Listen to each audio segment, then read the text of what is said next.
Right, I'll try and be as official as possible, although I have no idea how. Alright, this is the Geek Show interview with Pixie, Kitty, and Neon Genocide. Hello! Hello! Hi. Hey. Right, how many... Yeah. How are you both? Doing very well. Just got over jet lag, 5 hours difference, so I'm feeling good today. Got lots of sleep, so. That's good. That was slept in late this morning. You're both both currently living in Pennsylvania, America, right? Yes. Yep. And clearly you're both American as well. Yes, we are very Just a American. So you get around a bit with the convention when you come into Kitacon on the guest list of England. Have you been to many countries and different conventions? I've been to Mexico 3 times. He's been twice with me. We've been to Merida, Mexico City, and we've been to Monterey. Well, I've been on Monterey. He didn't go to that one. So we've been there as cosplay guests. It's definitely different over there. And then other than that, we've just been around the U.S. We've been on the West Coast. And yeah, that's pretty much it so far. Yeah, so this is really the first convention outside of the Americas. Yeah. Wow. How many years have you been invited to conventions for? It's a step up. It's kind of... I know I'm interviewing people as well who are just attending the convention and cosplay a lot and have an online presence, but to be invited it's quite a big thing, I'd say. Yeah, it's an honor, yeah. It's been about 4 years for you now. We went to T-Mode in the U.S. When was that? I guess maybe 5 or 6 years now. Yeah. We go out of the country now about once a year. Because I've gone to Mexico once a year for 3 years, and then we've been here. And so, yeah. That's a long time cosplaying. Yeah, we've been I've been doing it since 2002, and he's been going to conventions since 1998, so... But only cosplaying since 2000. Well, but you didn't make them. Your mom. Still been cosplaying since before 2000. we met, so... Oh, wow. Yeah. Which con did you meet at, by the way? Because I read on your, I think it was Tumblr, some other website thing, I read that you were both, you met at a convention and you're currently married, which is very interesting. We both met at Otakon many years back, and then I proposed to her at Otakon again. In a costume. A really weird looking costume. With no front to the dress, really.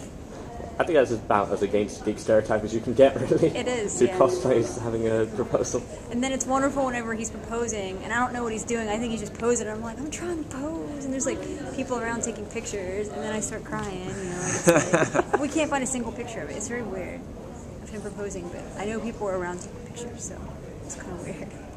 That is the thing I see with a lot of cosplayers, especially good quality ones like yourselves, that people just stop and take photos a lot. Is it kind of an expected thing that you have to stop and then people take the photos? Or? Yeah, if I'm in a costume, I mean, normally if we're in a costume, that's what we expect, you know, someone to stop you for a photo. And I mean, sometimes if you're sitting down and eating, you'll just have to say, you know, when I'm finished eating, I'll get up and take photos. But yeah, if we're in a costume, we don't mind photos at all. It's just something that happens. It's almost kind of why you're wearing them, you know, show off what you do to other people. Yeah, and see other people's work, get pictures with other people. It's always nice. That's cool. Sign of approval thing. I know a lot of people actually get into, if they have a cosplay and someone's cosplaying from the same thing or a similar series or they're part of a group, then they tend to stay around for the same photo shots just to become part of the bigger team. Yeah, it's a lot of fun. I love finding people in the same costume or people cosplaying from the same series, because then you know you have something in common. So you can go up and speak with them and take pictures, and you guys know how to pose together and all that. So. That's a very good point about socializing at a convention, is that if you're cosplaying, you immediately show what you're into for starters. Yeah. Being at the convention does that for also on display. specific series. Yeah. Yeah. Well, this is where some of our greatest friends have come from. So. Yeah, we have friends from other countries. I mean, I've met a lot of really great people online from various different countries. So hopefully I'll get to meet them. We have a lot of good friends in Mexico now. We'll make good friends here, and some of our best friends are U.S. cosplayers that we met through conventions. It's unfortunate that none of us live close to each other, so we only get to see each other at the conventions sometimes themselves. we make arrangements outside of conventions, like going to the beach and big groups or something like that. So we try. Cool. Do you meet a lot of people online as well, considering you have a website with various photographs of yourselves on? Yeah, I get a lot of emails from my website. I get tutorial requests because I do tutorials on my website, so I have a little form where people can request what they would like me to put tutorials up on, so I get to hear from people that way. And I'm a member of a bunch of different like public cosplay sites, so you get to talk with people back and forth that way. And then, of course, chatting on Instant Messenger, all those things. I've seen from your website you do a lot of some complicated prop items like horns and masks sometimes. For newer cosplayers, they usually have something less elaborate. Would you have any advice for someone who's any advice for someone who's trying to get into cosplay but isn't entirely sure how to start?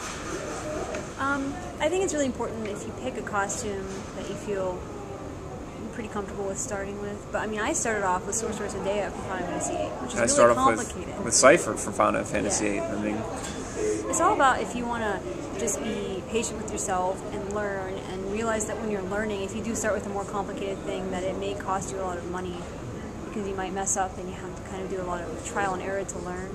Because I know when I first started learning, I would buy not quite enough fabric or I would mess up, and then I couldn't find the fabric again, so I had to get a whole bunch more. Just when I was learning, I messed up a lot and had to really keep buying things, but in the end, it's worth it because then you get to actually get better, and then you use less and less money and more resources that are in your budget. Does it still take a lot of time to make a complicated costume? I consider myself really, really slow with costumes, even though I've been doing it for like 10 years, because I'm really picky with details. So if I sew something and I don't like it, I'll tear it apart and put it back together. So it could take weeks. I mean, she just finished up a costume that I did, and she's actually just added on to it. It was 4 or 5 weeks of just solid work. 5 seasons of Lost, the show Lost. I rewatched the show. Yes. It's a really intricate design for Snow from Final Fantasy XIII. He has his weapons as the designs on the back of his coat, so it's a really big design going down the back of the coat. So it took a long time because it's hand painted and sewn. I just like to do things the complicated way, I guess, the hard way. Is there any really particular complicated ones that you're quite proud that you managed to make? I'm really proud of a recent costume I made. It's Queen Amila from Magna Carta.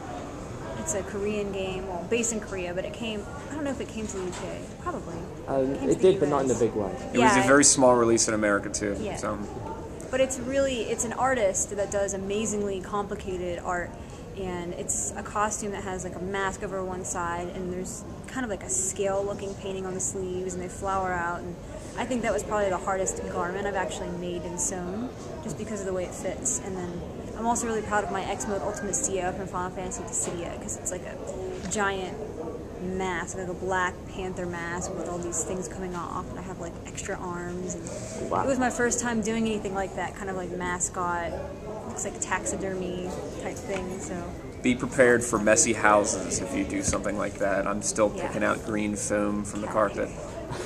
My cat likes to just sit there under everything. Like, I could be cutting all this fur, and he's just sitting there, and he's getting colored. Just sits there. Oh man. Cosplay is a very, I like to say, time-consuming and expensive hobby to kind of get into, as well as an expensive professional thing to get Definitely. into. What attracted you to it originally? Well, originally I was in high school, and my friend had gone to conventions for a couple of years. She made pretty simple costumes, but she knew how to sew, and she kept wanting me to go.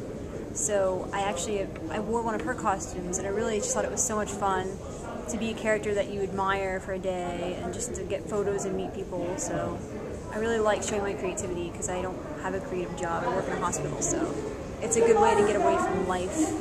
I felt like I was missing out. I'd been to conventions for 2 years, and it was just starting to hit in America, and I just wanted to be a part of that group.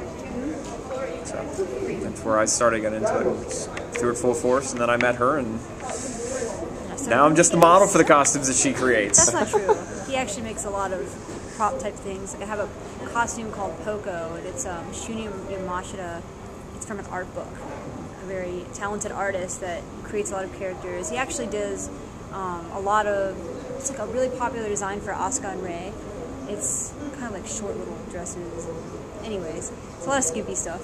That's besides the point. Anyways, the costume has these really neat wings that look steampunk and metal, and he actually made them for me from plastic and the insulation foam that you use behind the sidings on houses. So he's really good at that. He's really good at engineering things and bringing them into 3D, so he always helps draws things out so I can make it symmetrical. I have a problem with that. I get to creep out all of our hardware stores. They always ask if I want help there, and I'm like, you can't help me with what I'm trying to do. You don't want to explain to them what you're doing. It takes a long time. Yeah. Oh my.